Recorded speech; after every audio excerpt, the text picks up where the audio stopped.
Hey everybody, welcome back to the dojo. It's me here, Kevin the Ninja, at the Moto Dojo. It's Thursday, finally. For me, it's the last day of the work week. I'm off tomorrow to do some more hiking. We gotta cross-train for that next marathon. We gotta get in probably in another 4 weeks. And then we'll have some success along that journey in getting these guns. Singularity. I feel like we're right there. We have some things coming up for us, but I think if we can be dedicated and remain vigilant towards our grind, we can make it happen, hopefully by the end of June. So check this out. We have 4 guns Tempest now out of the 33. We're finishing up the submachine guns today, starting with the NPC. We just need one more Bloodthirsty, and we're there. So I hope you guys are having a fantastic Thursday. If you're working out with me, jump in. Let's get this. We're only doing a 5K today, so nothing wild. I feel like we need this grind every day until we can basically get our another half marathon in. So we're going to be just running as much as we can for as long as we can.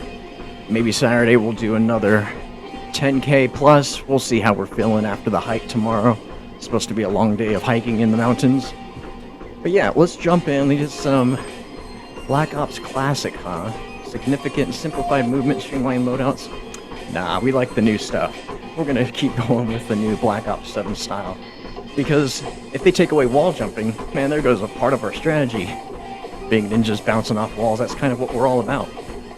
So yeah, the NPC is pretty good, and then we'll work on the Dravik after that, and we'll be done with SMGs, which will be fun. We'll see what's what. Alright, I can vote. Wow, that's interesting. I've never been able to not vote. Like we had a problem yesterday. I couldn't vote for any matches, for a couple of matches. But yeah, feeling good. It was a cold morning today in my neighborhood, which is good because that means that we can keep running and not overheat as quickly as we usually do. Checking the HUD, making sure that stuff's sinking, looking good. A couple bugs I need to work out. Oh, sake, even better.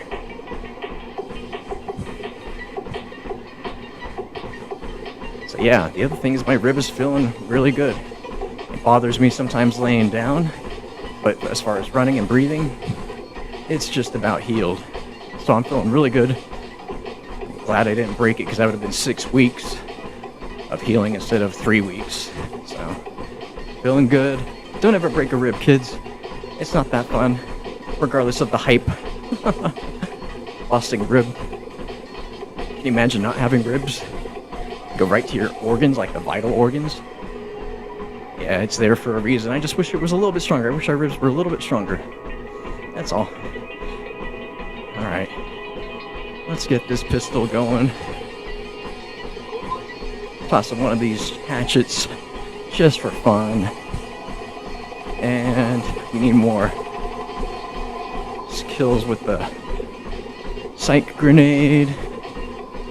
Alright, alright. And no one's coming over here, huh? They're all going in the center, I bet. Yep, there we are. There we are, yep. We'll keep going. Keep going. Nice. Alright, let's see where we are. Definitely love this map. This is a great setup. Overall. It's pretty crunchy. Sake den. Big old sake distillery. Can't wait to go back to Japan. Haven't been in 26 years. And if all the stars align, I can get there in another 3. 3 years, boy, that would be the goal. And spend at least 2 weeks. Feel like you need at least 3 days to acclimate from the time changes, the humidity, the different temperature. So 3 days are going to be like kind of rough when you travel 14 hours on a plane. That next day, that jet lag is so real. And I was doing it when I was a kid. I was 15 years old when I first went to Okinawa, Japan. And even me as a spry 15-year-old, I was in martial arts and pretty active. That first day, I remember just sleeping for like 9, 10, 12 hours. I can't remember. My grandfather finally woke me up and said, okay, time to get moving. And so that's going to be fun to experience. So if you plan to travel overseas, that next day, you're going to be useless to the world. Might as well just stay in bed, maybe order some food or whatever, just have food ready, very accessible, because you're not going to be doing a lot of walking, anything like that. Which in Japan, they're all about walking, and you could talk about several aspects of what makes Japan one of the healthiest countries in the world. Let's talk about that. The first thing is their city blocks are much shorter than here in the States. Where I live, our city blocks are probably 2, if not 2.5 times bigger than one of their blocks. Additionally, their cities are stacked upwards. Ours are spread out. We still have high-rise buildings. We still have differences in, floors and things of that nature, but not like Japan. Japan stacks them upwards. So instead of branching out, because it's a limited space island, they stack upwards. It makes it easier to travel by foot, to traverse by your feet. And one thing I'll say too is they mean for that because it's very accessible for biking, walking, pedestrians, to keep everything flowing. Having a lot of cars in traffic is detrimental to the air quality. You have a lot of cars on the road and in traffic, your air quality is going to go down as a result. It's not saying cars are bad, and cars, we shouldn't have cars, but it's saying we don't need as many cars. One thing, the cars in Japan are much, much compact. I was watching this video of this guy in Japan talk about a car that he bought for like $900, and it was a very, very used vehicle. Didn't have that many miles on it, and it was ridiculously cheap. Now, they're made out of plastic, their frames, not like a lot of steel American cars, right? Which is fine. One thing you can think of is they don't have a lot of fast traffic or high-speed traffic in their smaller roads to create such, need for a steel vehicle. They still have highways. They still have long stretches of roads where you can pick up the speed. The majority of their roads, though, are small and slow in miles per hour. I guess kilometers per hour, huh? That echo unit got me. He got me. Look at that. The other thing, what makes Japan the healthiest country in the world, is their intake. So yesterday we were talking about output. Let's talk about intake. We were talking about autophagy and fasting. They still eat food. I mean, they don't have a common, we're fasting, we skip meals. In fact, you could argue Japan respects the breakfast, lunch, and dinner mentality. Here's the thing, though. The types of food that they're eating is rich in protein, like natural protein. They eat the majority of fish and vegetables. In America, we are under the idea of your plate must consist of 3 main ingredients, which is your carbs, your vegetables, and your protein. And what they do is, here in America, your plate is mostly consumed by carbohydrates. Potatoes, pasta, bread, rice, whatever. And then we have a little portion of vegetables and a good portion of protein. So it's kind of like, it's not even really four quarters. You could say in America we have our plate derived of half of it is carbohydrates, and then a quarter is protein, and a quarter is vegetables. In In Japan, it's a lot different. Their carbohydrates is a quarter, and their protein and vegetables make up at least on each of it a half on their own.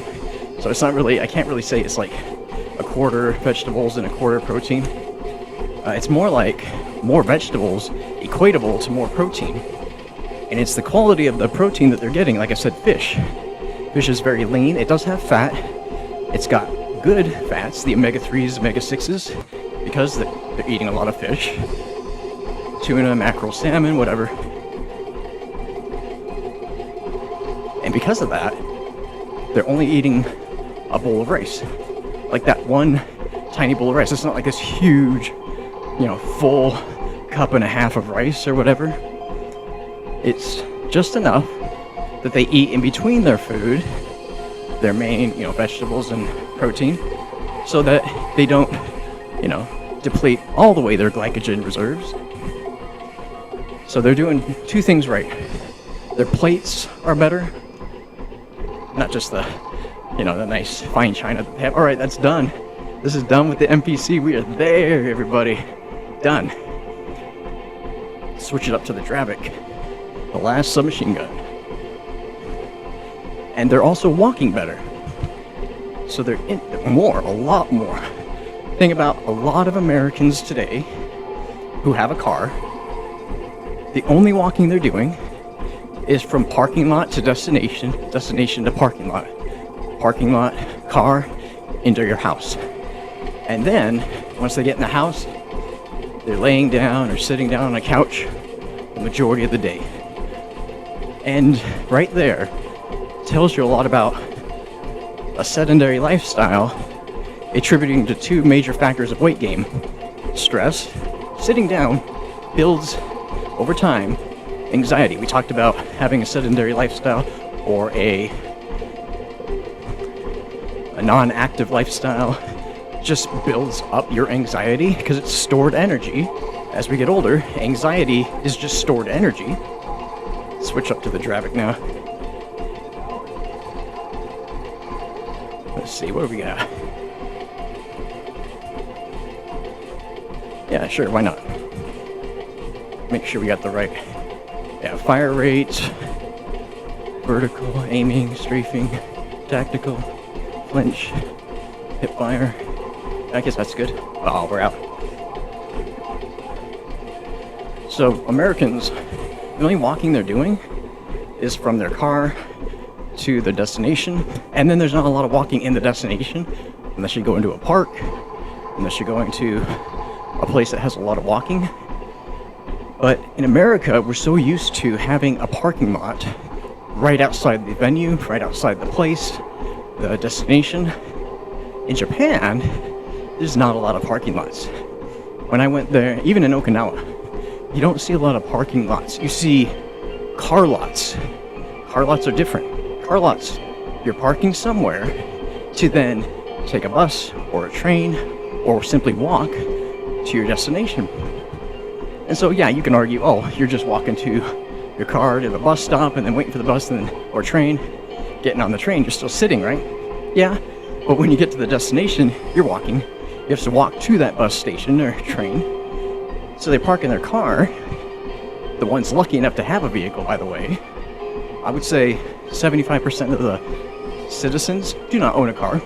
It's like if you have a car in Japan, you're probably part of the 1%, because it's not ideal for the nature of their society and their destinations. Like I said, their city blocks are much smaller.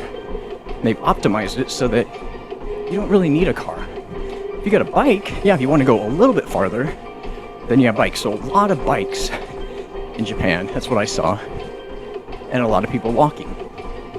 So right there will show you, how you have a total difference in the nature of the culture, and that nature, this is already Tempest.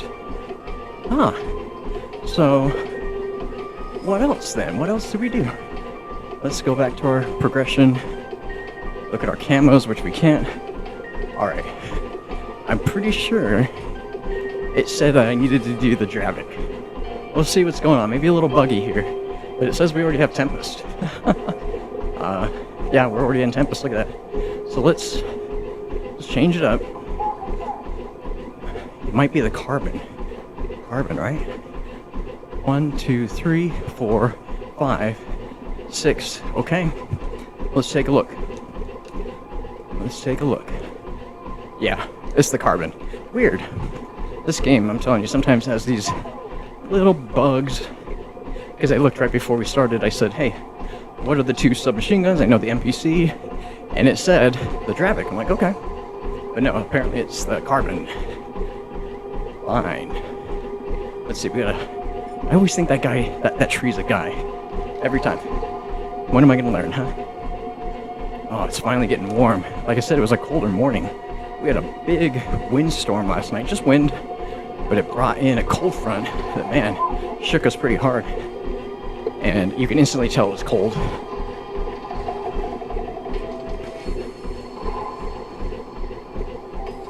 Cool. Let's bounce around. There's probably somebody there, right? No? Okay. Okay. Assassin bounty. Awesome. Okay. Oh, there's a guy. They got us scrambled. Scramble our eggs. Let's see what's going on over here with this guy. Oh my gosh. Wasted my whole mag on him, basically. Alright, let's get a Why did I pop it? They have a CUAV, huh? Oh well. Aw, missed him just by an inch. So if you want to observe, you know, a society that's as healthy as they are disciplined, look no further than Japan. Each of their Ryukyu islands as well, not just the mainland. And the last thing I'll say about Japan is they have meals, like I was saying, 3 meals a day, breakfast, lunch, and dinner, and they have snacks. They have snacks everywhere. It was like, and I was on Okinawa, but I had never seen, and this is 26 years ago, mind you, I had never seen as many vending machines. I was just so impressed by the amount of vending machines they had accessible everywhere. You could not go 1 block, maybe 50 feet, without running to 5 vending machines. And they were always some type of beverage and snacks. Like, you can get snacks. And this was back in Okinawa 26 years ago. So this month, basically. I was there for 3 months. And the difference, here's the difference. Their soda cans are smaller. They still have Coca-Cola, Pepsi, you name it, juices, but they're a quarter size less than America. And additionally, I dare say they had less sugar. I don't know how they did it, but yeah, they put less sugar in their drinks. 2, their treats, their snacks, are usually rice crackers that don't have sugar on them. Mainly what you're getting from the rice crackers is a little bit of gluten and a little bit of sodium. And they're all wrapped with seaweed, which I could dare argue seaweed is another great thing to help with reducing inflammation. It's funny, a lot of things from the ocean are the best things for us. And I would say, yeah, that's one of the things. Let's get the fan on.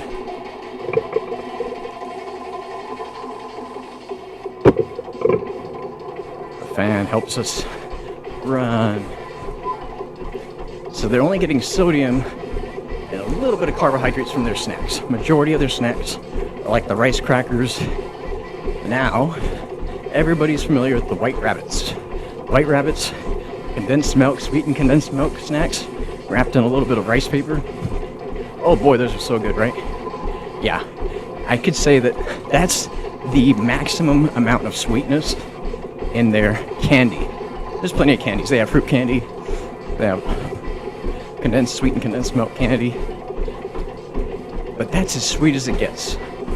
And so I could definitely argue with all of these snacks, when you're only getting, that's the most amount of sugar, like nothing is sweeter than that in Japan. Here in America, you know, we have things that are infinitely sweeter than those little White Rabbits. Like, so many candies out there, like, I'm not talking about like the extreme ones, sour candy, sour warheads or things like that, like the most junk you could probably imagine. Oh, cool. It saved my bow. Awesome. Let's see if we can get these score streak done. Maybe when there's no CUAV. Oh man, he's right there. The other thing about their intake is their portion size overall and the way they stop eating. So the thing is, in Japan, they eat 70% or 75% full, and then they drink the rest to make them full.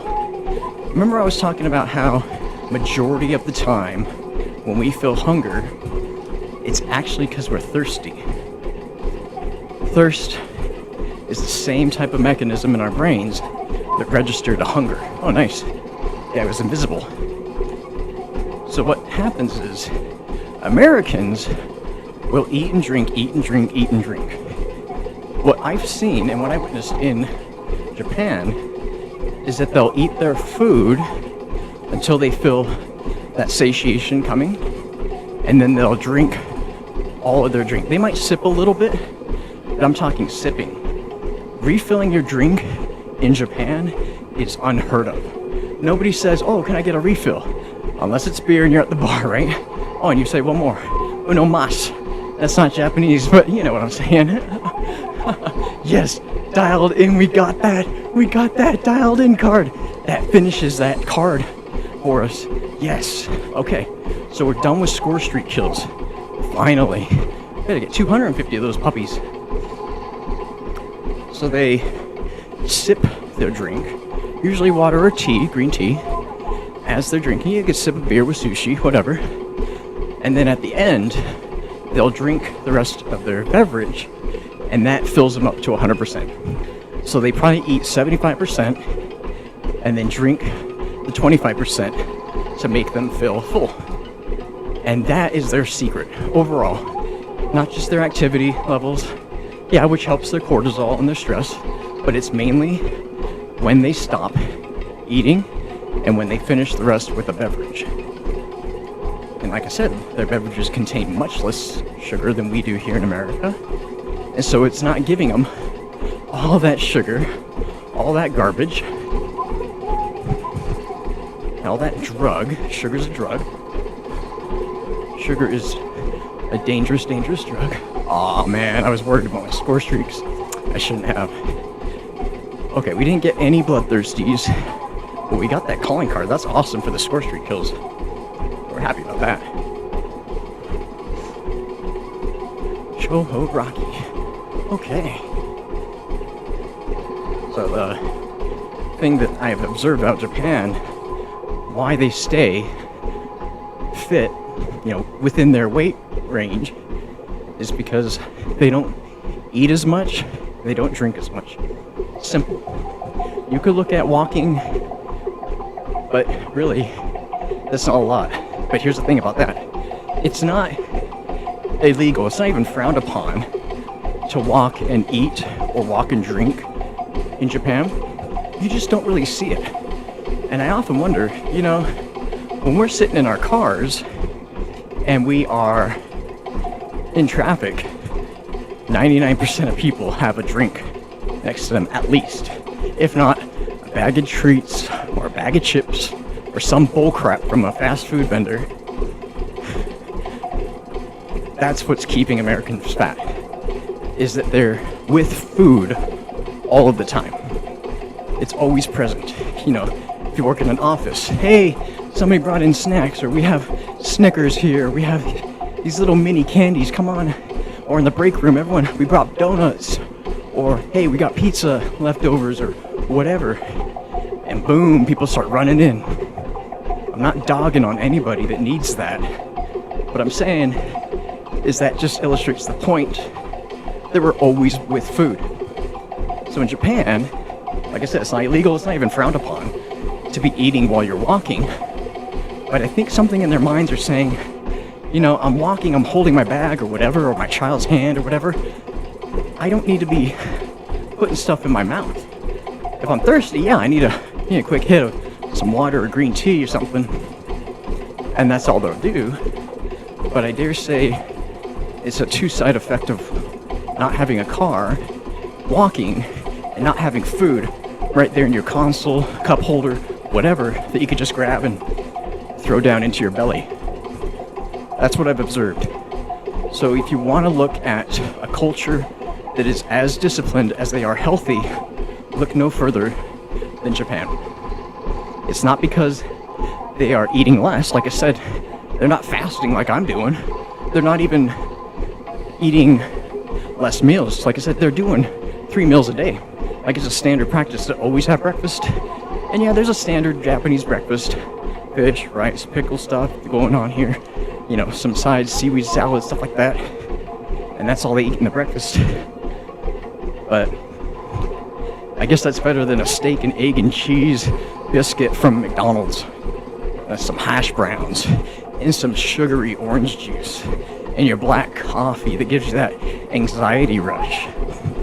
That's why we Americans are fat, sick, and working on an early death. Because we're always with food. And we eat the wrong foods all too often, the wrong time. So yeah, good old health talk. That's my thoughts for the day around health. Let's get some kills, right? Focus on some bloodthirsties here. Oh boy, here he comes. They're coming.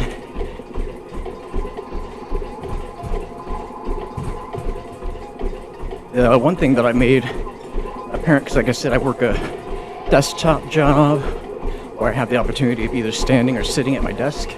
And yeah, I sit at my desk majority of the time, mainly because I'm running and I'm trying to give my legs a little bit of break. Running usually every day. I want to give my legs that break. But I made it apparent to not have food at my desk, regardless. And check this out, I work from home, so my fridge is just downstairs.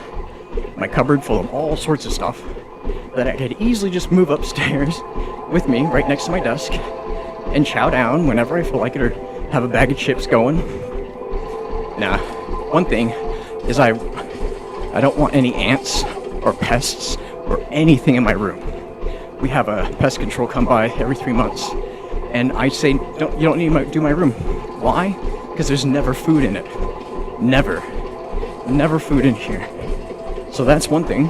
I use it as kind of like, I'm gonna get rid of all the pest control used in my room by simply not bringing in food. And 2, I don't like a sticky keyboard. I don't like crumbs on my desk. I'm a very, very clean person, and it starts with where you work and where you live. It just so happens that I am doing both, working where I live. So I keep a clean workspace because I have a clean home, and that's my main purpose of not snacking at my desk. It's attributed to not snacking. And so when I moved here, I definitely was not fasting every day. It took about 7 months before my wife and I adopted the 1 meal a day. And so when I was doing that, COVID broke out, and so it was like perfect timing. I started working from home full time, and I started doing 1 meal a day. So it just made sense. Hey, my dinner table is where the food happens. It's downstairs in a respective spot. Like everything has a place, and every place has a thing. My thing for my food, that place is man, this is getting crazy down here in B. It's getting sweaty. I love it. So my food, you only eat it downstairs when it's mealtime. And so yeah, I work in the day, eat at night. And that keeps me, like I said, that mental clarity that I gained from hopefully a good night's sleep. Last night I slept off and on. Fasting, so I have that mental acuity, that mental stamina. I'm not sacrificing that. Nothing tastes as good as waking up with mental clarity feels like. I said that yesterday, I'll keep saying that for as long as I live. There's nothing that tastes as good as, I have so much mental energy, or I'm able to think through complex problems. I work in software development, so I'm constantly thinking about critical decisions while I'm making code. Like all this, for real, is because I can be more performant in my job. I kind of look at all this being a benefit to my work. Like I was talking about 8 years ago, I was eating 4 bananas a day, a green sugary juice in the morning, fruit smoothie a couple hours later. It's 4 bananas a day every hour or so. I would just pound it. And then around 2:30, I would have a sugary protein shake. What did that do for me? I wasn't losing weight even though I was running more. I was probably running a 10K every day, traveling by train to get to work. So I'd run to the train station, travel to work, run to my work, do the same thing coming back home, come back home, run with my dog. He was very active at that time. So we would run like at least 3 miles when I came home, make dinner, had a sensible dinner. Oh, blitzkrieg, yes, that's another good one. Fantastic. We are just getting through these challenges, man.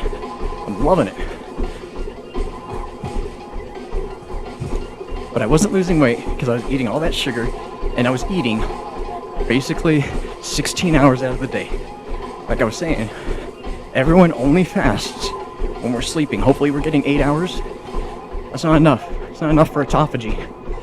Heck, even eating 14 hours and fasting for 10 is not enough. You want to see the benefits of fasting, autophagy, eventually ketosis? You gotta fast for at least 20 hours. Sounds crazy, it's not. Check this out. You move down to 1 meal a day, you will have that energy, that mental clarity. And it really comes from only fasting for 20 hours and only eating for 4 hours. My wife and I, we do 22-hour fasts, and we only eat dinner. So within that 2-hour limit, dinner, maybe something after dinner, just to fill us up. My wife hits a protein shake. Maybe I'll do a protein shake. I really like my peanut butter soup, like 2 tablespoons of peanut butter when I need it, and that's it. So we really do fast for 22, 23 hours. Yeah. So I'll say that is the biggest benefit of autophagy, maintaining your weight, all that good stuff. It comes from fasting. It's not impossible. Look at me. I eat 1 meal a day and I run miles. I run half marathons every other Saturday. I run full marathons every other month, hopefully. I know we bailed on this one because of my broken rib and some life events, really. Like last weekend, I skipped out on my half marathon. So I was working on a car all weekend, it felt like. This weekend, Saturday, actually, oh, you know what? We won't be able to hit a run on Saturday because my neighbor's gonna come help me finish up the brakes by bleeding them all out. So we had to bleed the system, and we found a different procedure of bleeding the brakes, which is funny for these new models. These new cars are so, they seem smart, but they're really painful to work on, the newer model cars. So yeah, I'm not gonna be streaming Saturday, just thought about it. Maybe Sunday, so we'll switch it up to a Sunday run. We'll do a 10K Sunday. That'll give us also extra time to heal from our hiking tomorrow. We'll be doing a massive hike. Gotta get that cross training in.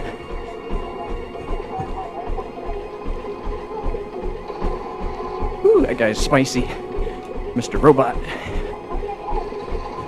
Oh, come on now. And now I go back to my other spawn. Yep. Hey, how do we do? Wow, first place.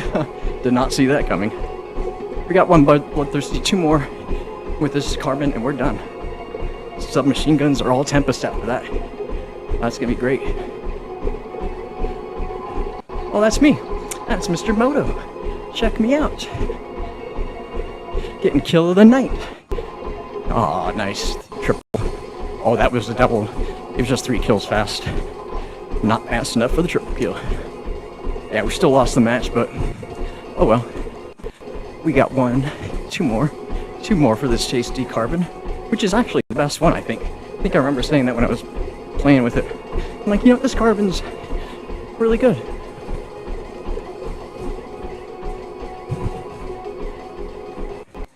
Alright, get some hydration here.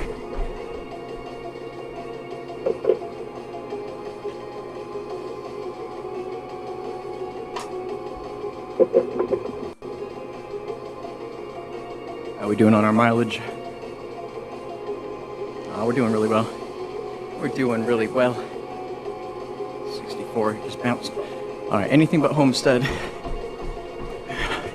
Wait. Gridlock? Yeah, gridlock. We'll do it. What's at the store today, huh? Anything crunchy? Ooh, Divine Rebel, huh? Ooh, White Dragon Yin and Yang style. I like that. Okay. You know, this reminds me of the operator from Black Ops 4. To be brutally honest. It's even got an Oni mask variant.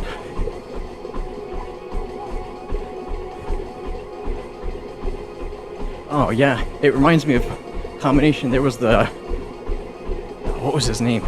The operator with the mask. He would do his pulse vision. That's what this one reminds me of. And then this reminds me of the other gal. Maybe in this, yeah, there's another gal with like full armor. Remind me of like a Chinese warrior armor. That's pretty tight. Ooh, that's cool. Nice little tasty NPC. We're done with the NPC. Alright, let's get this last Tempest right here in this match. That's what's happening. With Gridlock, we're gonna play it tight. We're gonna keep it tight. We're gonna go right side right. Oh, we're on this side, so we'll go left side left. Feels like I always spawn on the opposite side. So this is a treat. Hey, and it's double XP weekend, I think. So fantastic. We're gonna get as many crunchy kills as we can. Come on, where are you? No takers? No shakers? Ah, just fakers. Okay. Yeah. Where are they? My guy's going to get those guys in the back. Darn it. Yeah, those that's what you gotta... There we go, I got one. I know there'd be some guys just hanging out that aren't ready for the match yet. That are probably grabbing a treat. Ooh, yeah, that guy blew him away with the Hawker. The Hawker? Excuse me. The Warden. That's Warden 308. That was a tasty little thing, man. I gotta say. That's tasty. I loved getting that one gold and Arclight. So now we'll work on getting it Tempest. Here we go. Boom. Oh, he didn't see me. He didn't see me. Oh, he did. He did, bro. It's alright. We got 3 kills? Yeah. Too shy.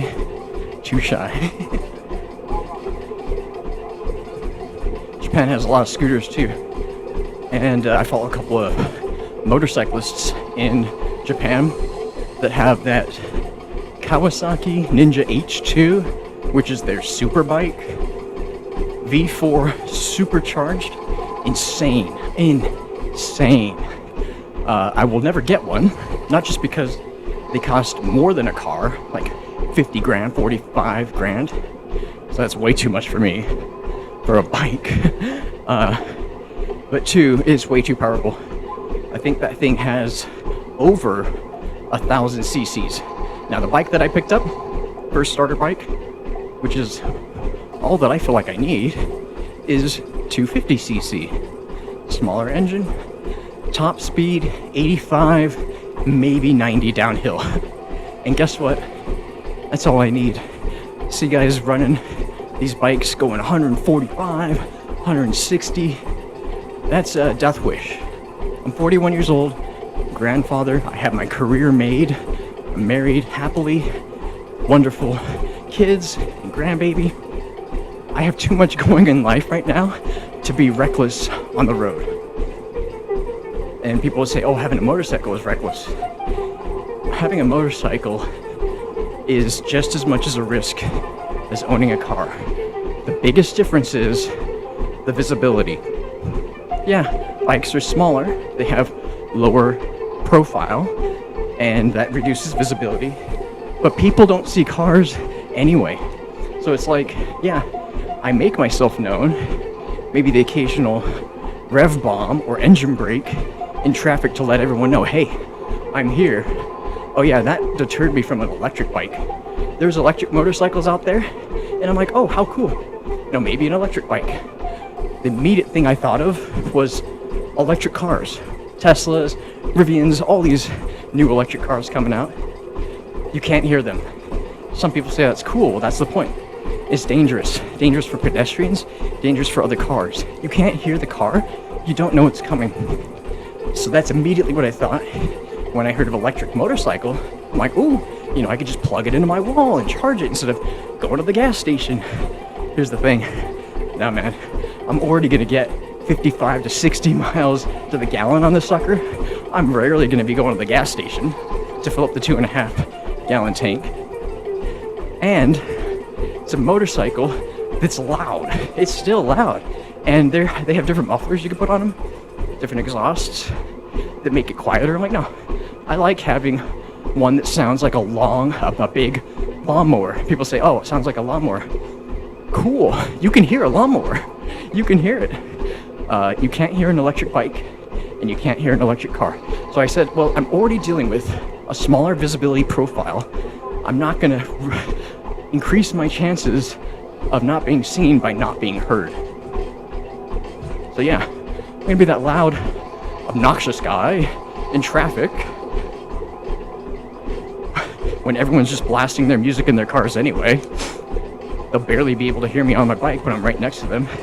So yeah, I won't be afraid of revving my engine when I'm approaching an intersection. And I'm gonna be riding better than I drive, 100%. I realized taking the motorcycle class and completing it, it's making me a better driver because I realize, yeah, like I said, I have a lot to lose. Life is going really good for me right now. I'm not going to risk the 41 years that I've worked to develop this discipline, this mindset, this body, this family. I'm not going to risk that because I want to go fast, or I'm trying to prove how fast I can go in my little lawnmower bike. Alright, there's our 5K, everybody. We hit it. So yeah, that's the takeaway. I love motorcycles. Hey, this is the Moto Dojo. We gotta talk fitness, gaming, and motorcycles. Any of you guys got bikes? I talked to my brother-in-law over the weekend, and he had a Suzuki 700, and he said it was way too much, way too powerful, because he was using that as a commute bike to get to work. And so he said the same thing. He's like, your 250 is fine. And my older brother has ridden road bikes or cruisers for many years, like I would say 5 years. And yeah, he said the best thing is just cruising around, going the speed limit, even under. Here's the crazy thing. We think, oh, you know, you get a motorcycle, you're gonna be racing through traffic. No, that's what those 20-something-year-olds do. You know, those 20-something-year-olds without a girlfriend, without a child, without grandchildren, without family, without a mortgage, you know, without a career. I mean, maybe they're just working a dead-end job. I'm not saying that's all of them, but those guys that are traveling at those speeds in reckless ways, yeah, man, they don't have a lot to lose. It reminds me of, you know, if you're reckless, that means that you don't really care about life. And I gotta tell you, riding a bike makes me feel like, why even bother going the speed limit? If people want to pass me, like say I'm on the road and I'm going the speed limit, somebody comes up behind me, I'm not letting that tailgater get on my butt, and I'm certainly not going to increase my speed. I'm going to move over. I have no pride. I have no ego. This is what martial arts and yoga has taught me. You got to starve the ego to feed the soul. Just the other day, we were coming back from our hike, and we saw a guy just pushing his way through traffic, riding on everyone's tail, you know, like being a tailgater. And boy, oh boy, I kept thinking, this guy must hate his life. Like, really, this guy must not have a wonderful life because he doesn't care if he gets into a wreck. Now, he was driving a beaten up, rusted truck, so I kept thinking, yeah, dude, this guy's hurting. He's driving this vehicle that he doesn't care about. Alright, we got another bloodthirst. He's driving this car he doesn't care about in such reckless ways. He doesn't care if he gets into a wreck. He doesn't care if he wrecks somebody else and ruins their day and possibly their life. Reckless. These guys are reckless. That's not what I'm about. So yeah, I kept thinking, when I start making trips into the office a couple of days a week, I'm gonna plan for the 27-minute ride, I'm gonna plan 45 minutes. Why not? Because I love being on my bike. I love it. Reminds me of the song by Queen, Bicycle. I don't know if that's the exact name of the song, but the chorus is, I want to ride my bicycle. It's exactly what I think of. I love riding my bicycle. I want to ride it for as long as I can. I want to, because I'm the first, I want to be the only owner and ride it till it's ran into the ground, yo. I feel confident doing maintenance on the thing because it's so easy. Like, I've already changed the spark plug, temperature sensor, and looked inside the frames and seen where all the components are. And I'm like, you just take off these sidings and it's all exposed. Pull in, swap out, you're done. So I'm very happy about working on this bike. It's gonna be so easy. I want to keep it for as long as I can. So I run the fork into the ground simply because the frame gives out from rust. But I want to keep it out of rust for sure. Maintain the tires, maintain the chain, not stress the engine by pushing it past 7,000 RPMs in 6th gear. No. It's not what I'm about. I think that's why 20-something some odd year olds have ridiculous insurance. Their monthly payments for anybody 18 to 25 on a motorcycle, doesn't matter street bike or sports bike, it's like $250 a month, man. I keep thinking, no. For me, I haven't looked yet, but most people are saying, yeah, if you're over 40, no accidents, on your insurance is probably gonna be like $20, $25 a month. And I'm like, that's so awesome. So yeah. All right, guys, we gotta bounce. We hit our mileage, we hit our goal. So I think we're done. Gosh, you guys, it's been such an awesome run. Thanks for coming along on this journey. I hope I can inspire at least one of you to get a workout in while you're gaming. It isn't impossible in this day and age. Like I said, this treadmill cost me $100. People spend more of that on headphones. So if you can find the time, find the will, engage in a discipline, this is the time to do it. No better time to get into a fitness gaming routine. It can happen. It happened to me. It'll happen to you. It's been a privilege and an honor for me, Kevin, here at the Moto Dojo, victorious in our workout. Thanks, everybody. Have a fantastic Thursday. We're going to see you Sunday for another 10K. Take care, everybody.